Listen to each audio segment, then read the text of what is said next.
Bonjour, je vais essayer de vous expliquer à distance le système de régulation de la glycémie. Donc comme vous l'avez vu, on a à la fois un système réglé qui va être le sang avec une glycémie qui est censée revenir toujours à une valeur consigne d'environ 1 gramme par litre.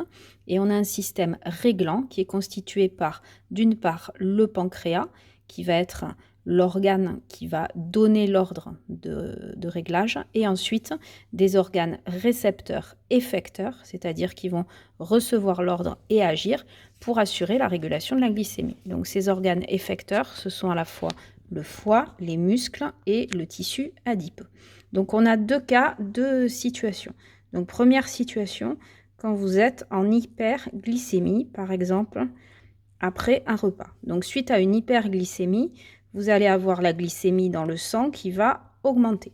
Cette augmentation de glycémie va être captée au niveau du pancréas par les cellules bêta des îlots de Langerhans. Ces cellules bêta des îlots de Langerhans vont à ce moment-là en réaction produire une hormone qui s'appelle l'insuline.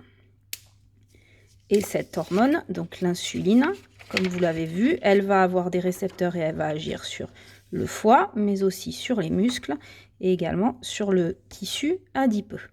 À l'échelle du foie, donc cette insuline, elle va entraîner le stockage de glucose qui va donc être stocké sous forme de glycogène.